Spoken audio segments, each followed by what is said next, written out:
All right, welcome back, everyone. So, in our sessions, we've tackled some pretty big topics, but today, we are diving into the one thing that is quite literally the foundation for everything else.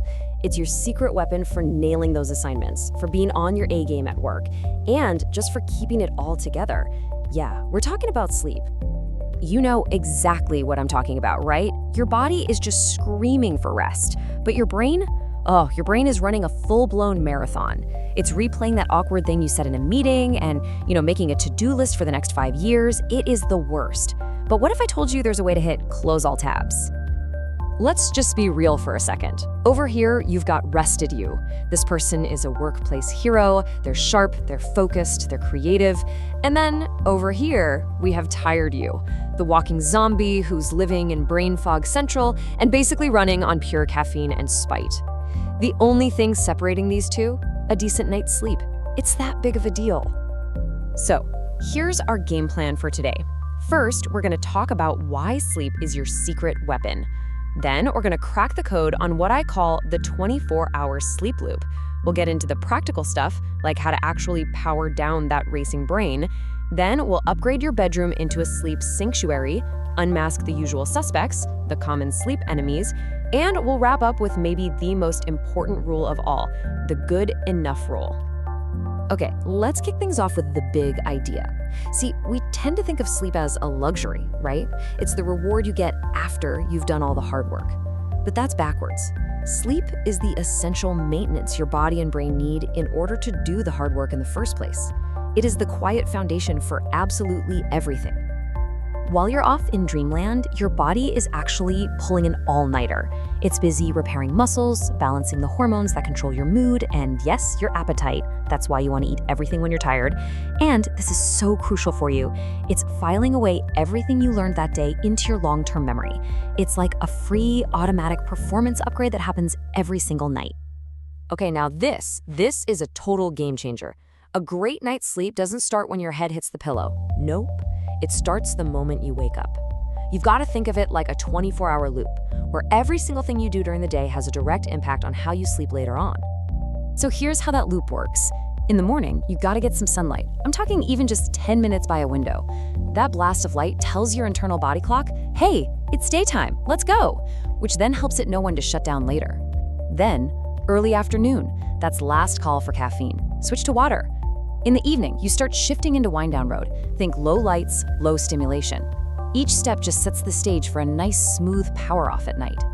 All right, so we've set the stage for sleep throughout the day. But what about the real battle? The one that happens when your head hits the pillow and your brain decides to host a party for every worry you've ever had. Let's talk about how to tell that inner monologue to, take a break. Your first mission is something I call the brain dump, and it could not be simpler. An hour or so before bed, you grab a notebook and you just get everything out of your head and onto the paper. Your to-do list, your worries, that thing you need to remember, all of it. The physical act of closing the book is surprisingly powerful. It's like you're telling your brain, hey, it's all captured, it's parked for the night, we're done. Now, if your body still feels kind of revved up, try this. It's called box breathing, and it's a super simple way to calm your nervous system. You just breathe in for a count of 4, hold it for 4, breathe out for 4, and hold again for 4. Just doing that a few times can really, really take the edge off. But what about those nights, you know the ones, you're doing everything right, but you're just lying there, wide awake. And the longer you lie there, the more frustrated you get. This is a super common problem. The answer sounds completely backwards, but trust me on this, get out of bed. The whole point is you don't want your brain to start associating your bed with being frustrated and awake. So you get up, keep the lights as low as possible, and do something mind-numbingly boring, like read a user manual or fold some laundry, no screens, and don't watch the clock. When you feel that sleepy feeling come back, then you head back to bed. Now for the fun part. Let's talk about your environment. It is time for a sleep sanctuary upgrade. The goal is to make your bedroom a place that screams sleep the moment you walk into it. First up, temperature. And this might surprise you, but the ideal temperature for sleep is actually pretty cool. We're talking between 16 and 18 degrees Celsius. See, your body temperature naturally needs to drop to initiate sleep, and a cool room just helps that process along. So here it is, your upgrade checklist. You want total darkness. An eye mask is a cheap and amazing way to do this. You want a quiet zone. A fan or a white noise app can work wonders. We've got the cool temperature down, and this last one, it is vital.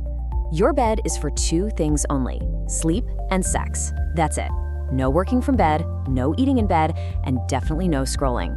You have to train your brain that bed means it's time to power down. Okay, so we've built our awesome sleep sanctuary. Now we have to defend it. It's time to get to know the common sleep enemies.